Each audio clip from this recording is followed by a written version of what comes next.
What is going on, everyone? It's Brody back again with another tennis topic, and today's tennis topic is going to be my review of Solinco Hyper-G.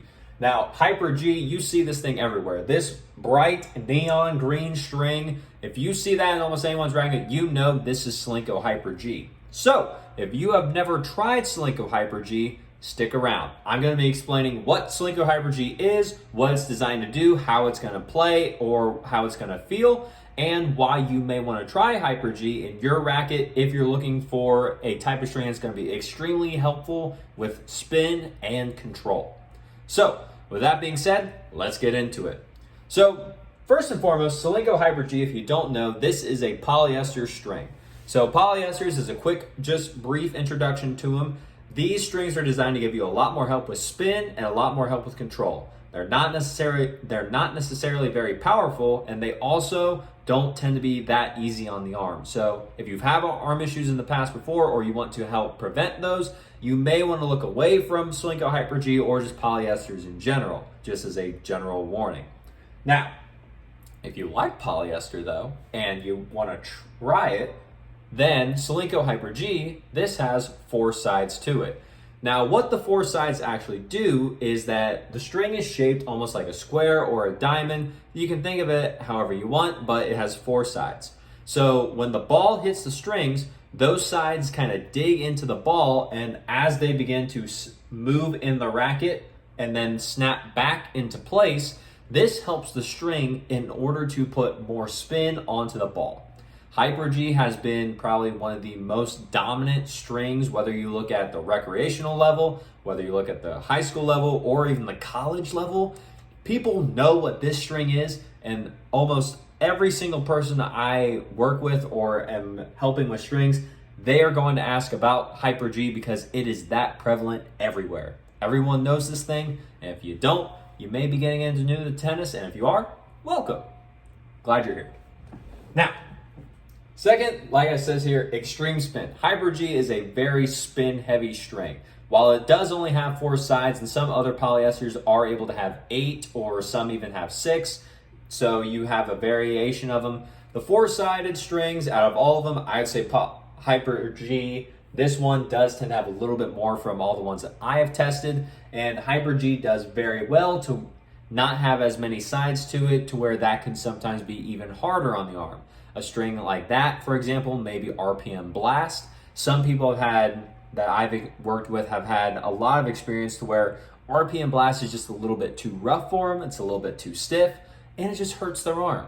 But if they switch down to Solinco Hyper-G with having a little bit less siding to it, as well as just being a little bit of an easier on the arm polyester compared to RPM Blast, this one still works for them, and they still get a good to great amount of spin coming off of the string.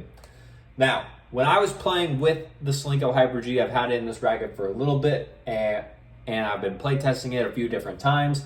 I felt that the string was a little bit more of a dead feeling to it. Didn't necessarily have a lot of feel. If you're hitting with the ball, or if you've hit with Hyper-G before, you may know what I'm talking about. And Hyper-G, when I say a dead feeling, it means that you don't necessarily feel as connected to the string and the ball when the actual ball hits your racket. So if the ball were to hit right here, you wouldn't necessarily be able to tell. You could tell that you'd hit the ball, but not necessarily where on the racket you hit it. That's what I mean by a little bit of a dead feel when I'm talking about Solinco Hyper-G.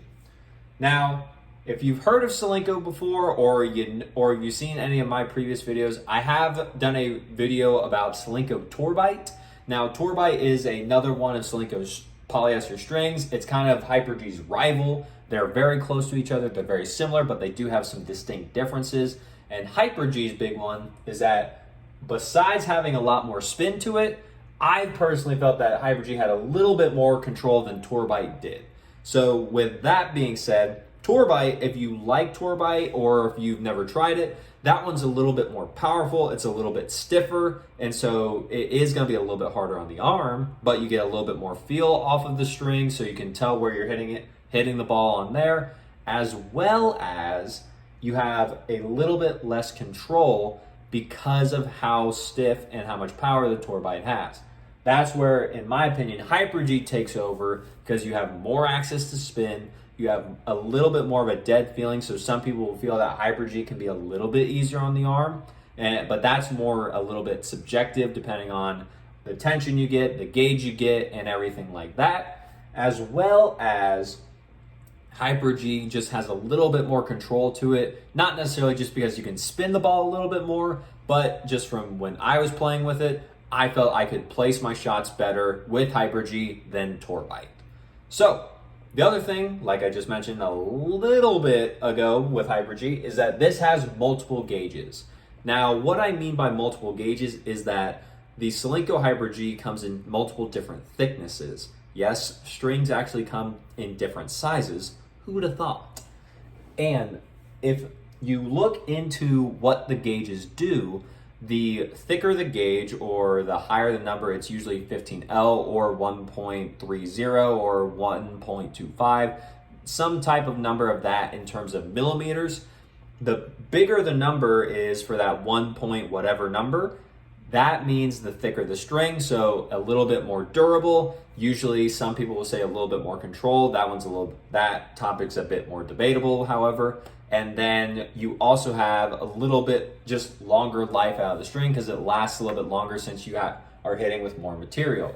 The thinner you go, you get a little bit better feel. So the dead feeling that I may have been feeling may have just been because of the gauge I was using. I was using the 16L gauge or the 1.25 millimeter gauge of HyperG, just because that's a gauge that I'm used to and very familiar with. But Solinco goes all the way down to a 20 gauge, which I think is around like the 1.10 or the 1.05 millimeters. I don't remember exactly, so don't quote me exactly on it, but that's just to say, Solinco has such a wide range of options to choose from that you can go with almost any of them and still find one that'll probably work a little bit better for your game, depending on what you want out of the string. And finally, down here, the string pack is only $12.99 in terms of US dollars. So with that being said, it's not the most expensive polyester, it's not the cheapest by any means, but you have a good middle ground string with a lot of spin, a good amount of control, a little bit of a dead feeling, but you can make up for it and just by either getting a thinner gauge because they have so many, going all the way down to the 20 gauge, or you can just try HyperG because you may not want more of a feeler string, you just want a string that's in there, gives you a lot of spin, a lot of good control, and a little bit of good power, not as much as Torite in my opinion, but still good power to it for a polyester. And then you can just swing away with that thing and just crush your opponents within a high amount of topspin. That's where Solinco Hyper-G comes in for me. I would definitely say it's definitely one to try and put into your rackets. And I wanted to say thank you to Solinco not only for the shirt I'm wearing, but also for sending me a pack of Solinco Hyper-G so I can test that and see what's going on. Let you all know how this plays, how I experienced it. And if you have any questions or you've played with Hyper-G, comment down below what your thoughts are on the string, just so that we can have the conversation and see what else is going on from other people besides myself who have played with this string. And with that being said, if you like the video, leave a like on it. It greatly helps, as well as subscribe to the channel so that we can grow this channel and get the information out there from the people that have it to the people that need it. There's a lot of tennis misinformation in the tennis community, so I took it upon myself to make this channel so that we can get rid of that and get the information out there from the people that have it to the people that need it, just like I said.